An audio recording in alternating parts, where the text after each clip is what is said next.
Good morning sir. Good morning बच्चों। कैसे हो? अच्छे हो? चलो ठीक है। तो पिछली बार हम क्या पढ़ रहे थे? लास्ट क्लास में क्या पढ़ा था? बल सर गति। बल गति। बल बल। गति पढ़े एक हफ्ते से ज्यादा हो गया। शुरू करते हैं। इससे पहले कौन सा चैप्टर पढ़ा था हमने? गति, है ना?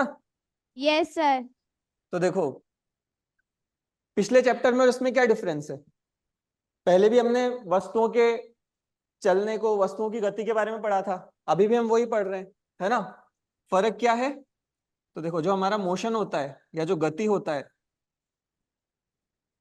उसको हम दो भागों में करते हैं, दो भागों में पढ़ते हैं, है ना? Yes sir. गतिकी को इंग्लिश में कहते हैं डायनेमिक्स। ठीक है। इसके हमने दो सेक्शन बनाए। सबसे पहला है शुद्ध गतिकी। ठीक है। हम बात कर रहे थे गतिकी। गतिकी मतलब इसको इंग्लिश में हम बोलते हैं डायनेमिक्स। क्या बोलते हैं? है ना? इसके हमने दो भाग बनाए। पहला है शुद्ध गतिकी।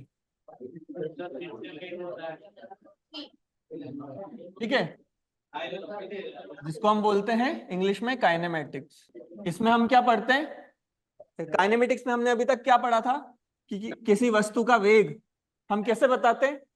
उसके विस्थापन में, उस वस्तु का कितना विस्थापन हुआ और उसमें कितना समय लगा, है ना? Yes sir. ये सबको पता है? हाँ या ना बोलो। Yes sir. हाँ, इधर देखो। अच्छा, ये बताओ, यस सर। त्वरण कैसे बताते हैं हम किसी वस्तु का?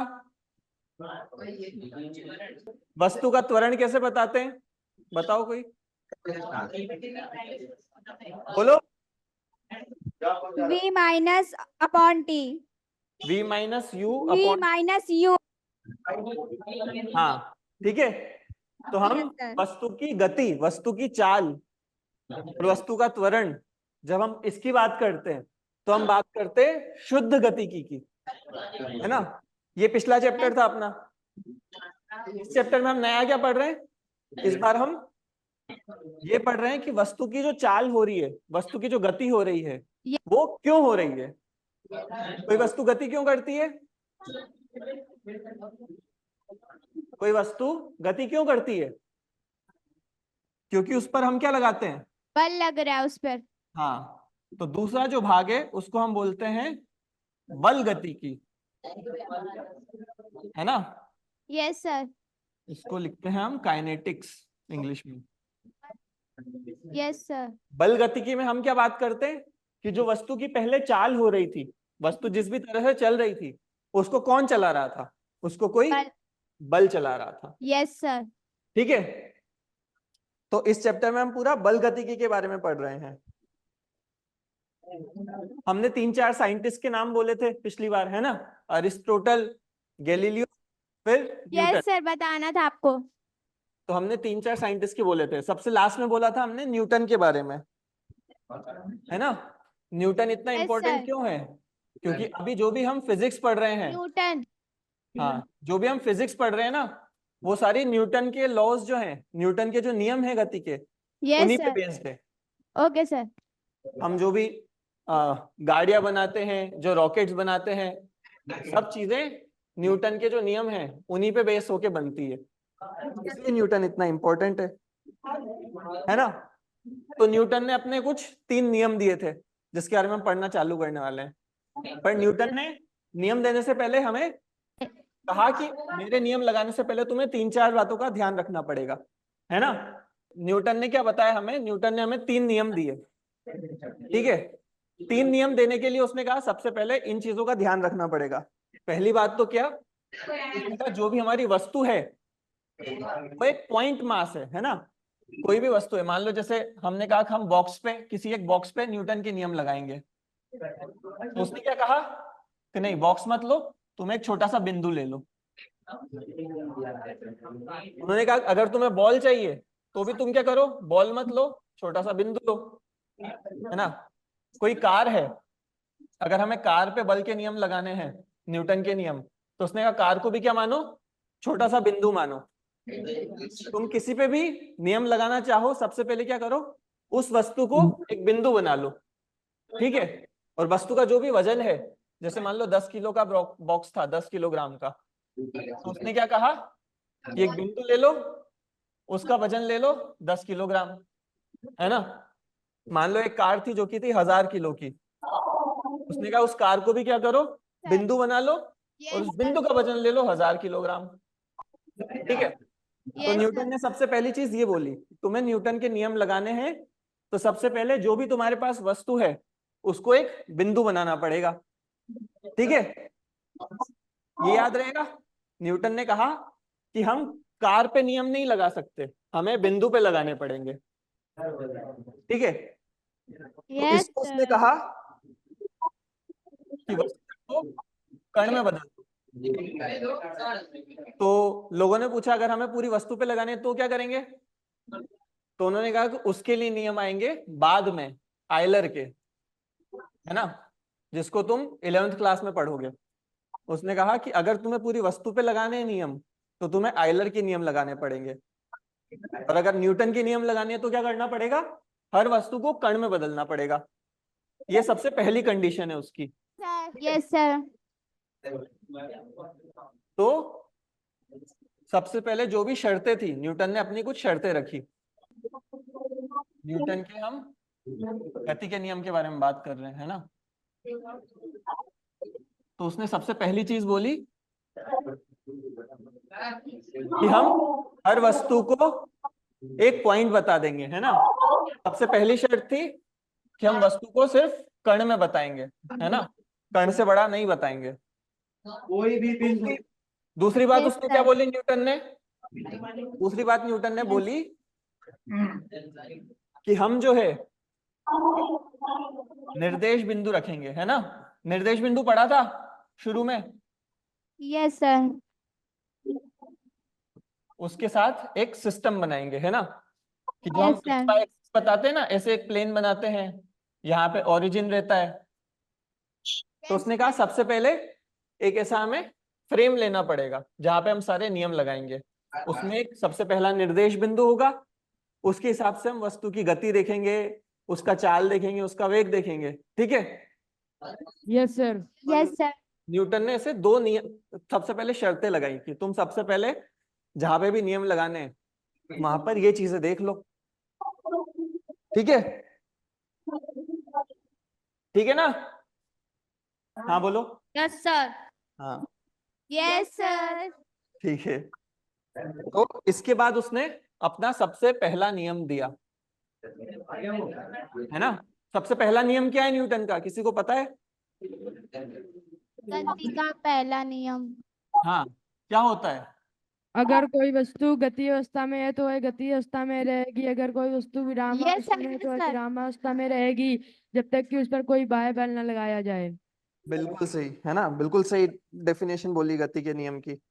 तो हम इसको कहाँ से लाते हैं, उसने न्यूटन ने क्या कहा कि मैंने तुम्हें बल की परिभाषा बताई थी, तुम न्यूटन का नियम मत याद रखो, तुम बल का नियम याद रखो, है ना, बल की परिभाषा याद रखो। बल की परिभाषा में क्या था, बल एक सबसे पहली चीज लिखते थे हम, कोई बाहरी कारक है ना। बल वह बाह्य कारक है जो किसी वस्तु की स्थिति में परिवर्तन कर दे अथवा परिवर्तन करने का प्रयास करे। हाँ, है ना। तो सबसे पहले न्यूटन ने कहा सबसे पहले तो तुम बल की डेफिनेशन लिख लो, फोर्स की डेफिनेशन। और कैसे लिखो, ऐसे पॉइंट में लिखो, पूरी डेफिनेशन मत लिखो। बल क्या है, बाह्य कारक है ना।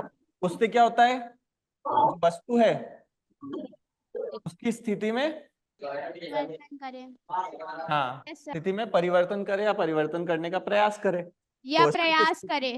और उसमें परिवर्तन की बात कर रहे हैं। तो न्यूटन ने कहा कि ऐसा करो, यही चीजें लो, बस इनको थोड़ा सा बदल दो, ठीक है। उसने ये कहा कि जो बल के नियम है, बल की जो परिभाषा है उसको याद रखो, उसको थोड़ा सा बदल दो, Yes, है sir. ना। तो कैसे बदलना है, देखो सबसे पहली चीज लिखो वस्तु की स्थिति, है ना। इसमें परिवर्तन किसकी वजह से होगा? बाहरी कारक की वजह से, है ना। तो न्यूटन ने इसी के साथ अपना गति का पहला नियम दिया। गति का पहला नियम हम कैसे बोलेंगे? कि बाह्य कारक जो है उसको सबसे आखिरी में रख लेते हैं, है ना। Yes sir. अब इतने हमने न्यूटन के नियम बनाने के लिए हमने क्या किया? बल की परिभाषा को थोड़ा सा बदल दिया, है ना। हम क्या बोल रहे हैं? न्यूटन बल की परिभाषा थी कि बल एक बाह्य कारक है जो वस्तु की स्थिति में परिवर्तन करता करे है। या परिवर्तन करने का प्रयास करे। ठीक है, इसको हम थोड़ा सा बदलेंगे तो हमारा न्यूटन गति का पहला नियम बन जाएगा, है ना। गति का पहला नियम क्या है? हर वस्तु अपनी स्थिति में रहना चाहती है यस सर। जब तक उस पर बाहरी कारक न लगे। ठीक है, है ना। Yes sir.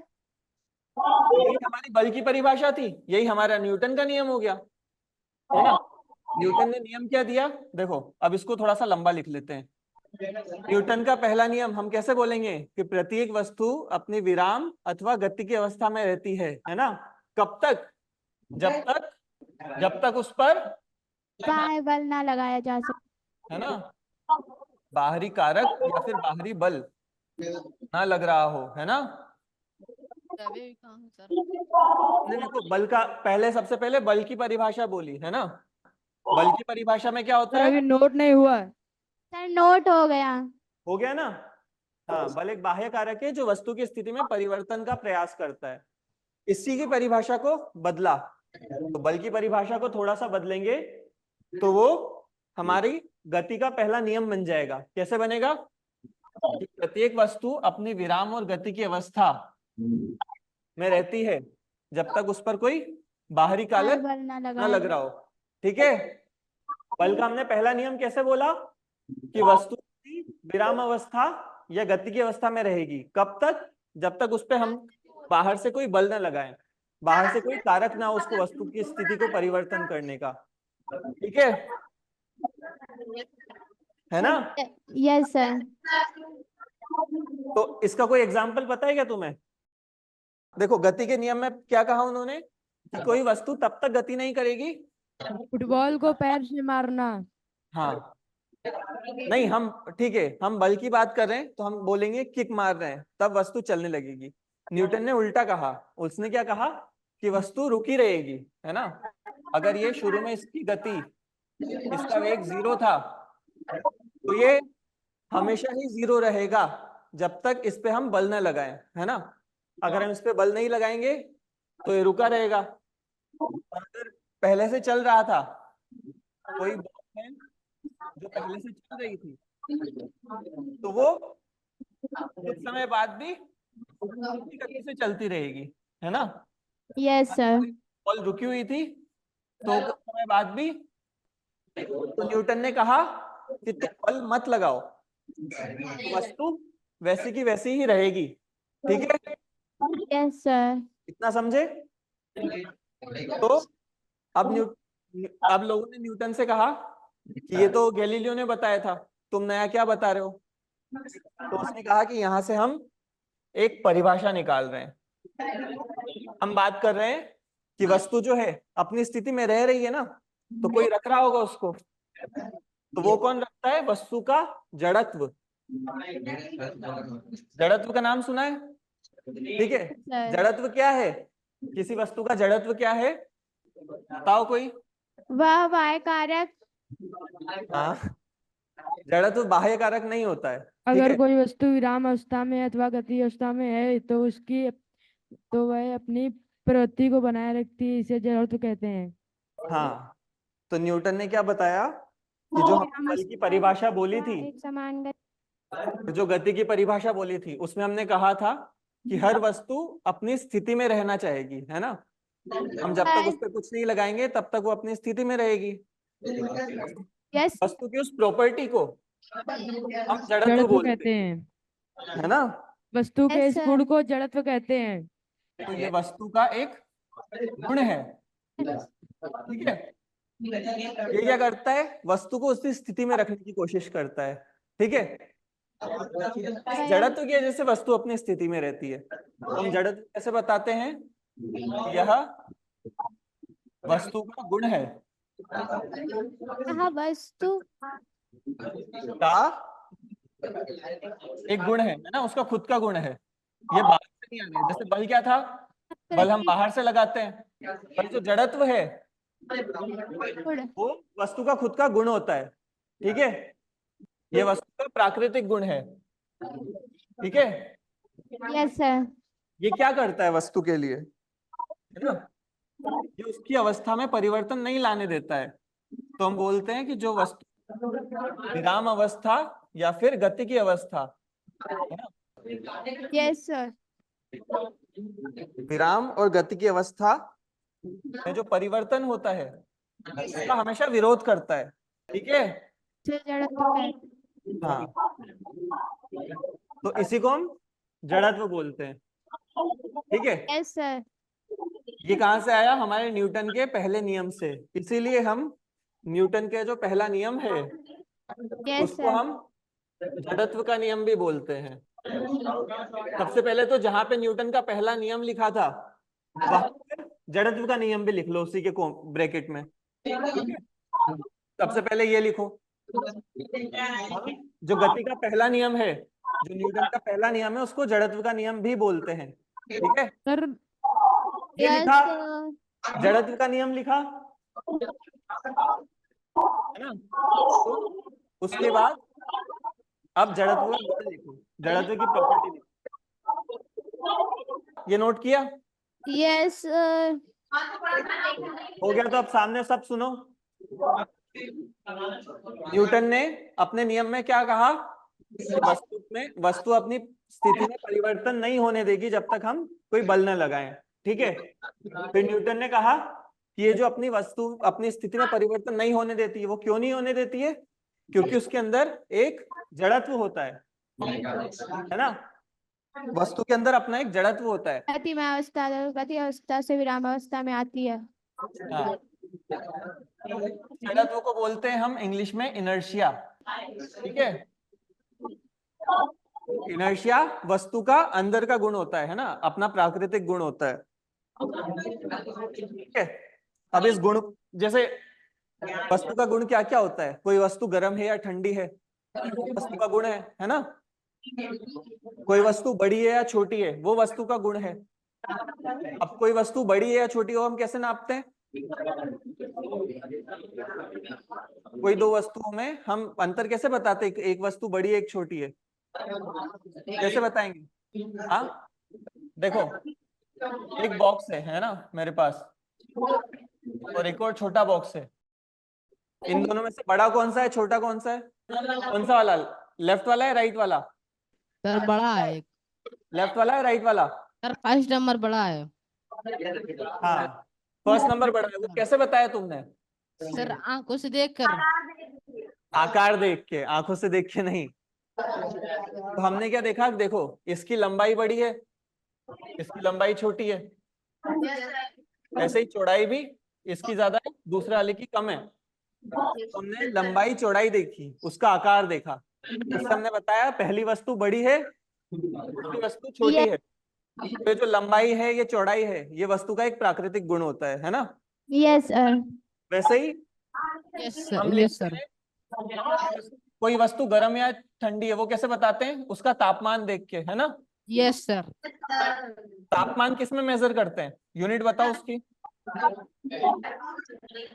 तापमान टेम्परेचर मेजर करने के लिए हम कौन सी यूनिट यूज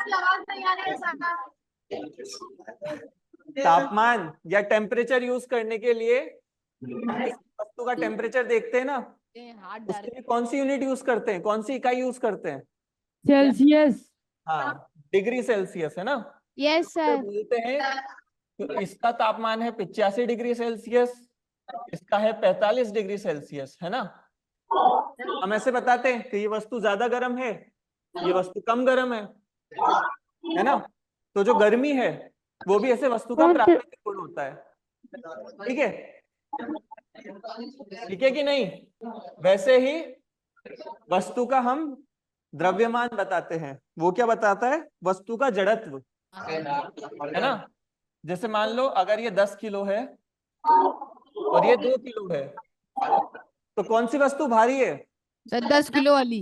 हाँ, वो हमने कैसे बताया? इस वस्तु का वजन देख के, सर देख कर, है ना। तो ये वजन जो देख हम कर। भारी या हल्का बोल रहे हैं, ये भी वस्तु का प्राकृतिक गुण होता है। ये गुण क्या होता है? यही वस्तु का जड़त्व होता है। ठीक है, यस सर। समझ आया जड़त्व किसको बोलते हैं, है ना। और इसको हम मापते कैसे हैं, मेजर कैसे करते हैं? जैसे हमने कहा कोई वस्तु गर्म या ठंडी है, उसको नापने के लिए हमने क्या कहा? हम उसका तापमान देखते हैं। ठीक है, वैसे ही कोई वस्तु का जड़त्व ज्यादा है या कम है, वो हम देखते हैं उसके द्रव्यमान से। ठीक है, किससे देखते हैं बताओ? वापस बोलो साथ में, किससे देखते हैं? वस्तु का जड़त्व कैसे बताते हैं हम? वस्तु के द्रव्यमान से, है ना। किलोग्राम। Yes sir. किसी भी वस्तु का द्रव्यमान ज्यादा है या कम है, उससे हम बता सकते हैं कि वस्तु का जड़त्व ज्यादा है या कम है ना। द्रव्यमान को हम क्या बोलते हैं? मास, एम। है ना। इसलिए उसको एम से बताते हैं हम। ठीक है, यस सर। और इसकी यूनिट क्या होती है? इसकी इकाई क्या होती है द्रव्यमान की? द्रव्यमान को कैसे बताते हैं हम? तो है ना, तो इकाई क्या हुई? द्रव्यमान की इकाई क्या हुई? किलोग्राम नहीं। ठीक है, तो इसकी जो इकाई है वो होती है किलोग्राम। ठीक है, ये दोनों चीजें साथ में लिखो इसके। ठीक है, यस सर। वस्तु की इकाई या वस्तु का मात्रक क्या होता है? जड़त्व का किलोग्राम, है ना। ये चीज समझे ना। किसी वस्तु का जैसे हम टेम्परेचर कैसे बताते हैं? एक वस्तु गर्म है या एक वस्तु ठंडी है ना। उसके अंदर की वस्तु कोई गर्म है या ठंडी है, उसकी एक अपनी प्रॉपर्टी होती है। ठीक है, वस्तु का गुण होता है, उसको हम बताते हैं तापमान Yes, से। और हाथ डाल के। हाँ, हाथ डाल के तुम तापमान ही तो मेजर करते हो, और क्या करते हो? गर्म पानी में हाथ डालोगे तो जलेगा, तेल में, गर्म तेल में डालोगे तो और ज्यादा जलेगा। तो क्या बताता है? वस्तु का तापमान, है ना। वैसे ही हम वस्तु का वजन या उसका जड़त्व बताते हैं उसके द्रव्यमान से। ठीक है, जैसे अगर हम बोल रहे हैं कि एक साइकिल और एक कार में से कौन सा भारी है? एक कार है, एक साइकिल है, और एक पूरी बस है तुम्हारे पास, है ना। हम बता रहे हैं कि अगर बस सबसे ज्यादा भारी है, कार उससे कम भारी है, और साइकिल सबसे कम भारी है, कैसे बता पा रहे हैं ये?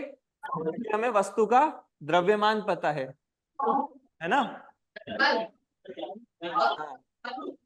ठीक है, तो हम वस्तु का द्रव्यमान कैसे वस्तु का द्रव्यमान से क्या बताते हैं हम? वस्तु का जड़त्व। इतनी चीज समझ में आई? तो चलो बताओ जड़त्व क्या होता है? सर किसकी परिभाषा? जड़त्व की साथ साथ में बोलो, चलो सब। हाँ बोलो, साथ में बोलो, जड़त्व की परिभाषा क्या होती है? है जो वस्तु विराम या गति की अवस्था में परिवर्तन का विरोध करता है। परिवर्तन का विरोध करता है ना। वस्तु का अगर कोई वस्तु की अवस्था में परिवर्तन का विरोध कर रहा है तो उसको हम बोलते हैं जड़त्व, है ना। इसका मतलब अगर तुम किसी वस्तु को धक्का देने की कोशिश करोगे तो वो उस धक्के का विरोध करेगी, है ना। अब कौन सी वस्तु ज्यादा विरोध करेगी, जो भारी है या जो हल्की है ना। हम कोई वस्तु विरोध कर रही है तो हमें कैसे पता चल रहा है? अगर हम किसी कार को धक्का दे रहे हैं और साइकिल को धक्का दे रहे हैं, कौन सा आसानी से चल जाएगा? साइकिल, है ना, साइकिल चल जाएगी। क्यों? हल्की है। हल्की है ना। हम समान बल साइकिल पे भी लगा रहे हैं और कार पे भी लगा रहे हैं, पर कार ज्यादा विरोध कर रही है, साइकिल कम विरोध कर पा रही है ना। इसीलिए हम बोलते हैं ज्यादा है कार। कि कार ज्यादा विरोध कर रही है मतलब करूँ कार सर। का जड़त्व ज्यादा है। जड़त्व ज्यादा है मतलब कार का द्रव्यमान ज्यादा है, कार ज्यादा भारी है ना। तो जड़त्व का Yes, मतलब sir. यही होता है कि वो वस्तु में कितना विरोध कर सकती है उसकी अवस्था में परिवर्तन का। हम कितना भी बल लगाएं, जो वस्तु ज्यादा विरोध करेगी उसका जड़त्व ज्यादा होगा, है ना, उसका द्रव्यमान ज्यादा होगा। जो वस्तु कम विरोध कर पाएगी उसका द्रव्यमान कम होगा। ठीक है, जड़त्व और द्रव्यमान समझे तुम सब लोग? किसी को कुछ पूछना है? हाथ ऊपर करो। हाँ, क्या पूछना है बताओ। No, sir. ठीक है, तो अभी की क्लास तो यही खत्म हुई, है ना। घर से फिर से एक बार जड़त्व, द्रव्यमान, बल के, गति के नियम की पहली परिभाषा पढ़ के आना। तो हम अगली बार से आगे बढ़ेंगे। Yes, ठीक है, sir. Sir bye. ओके, चलिए बाय।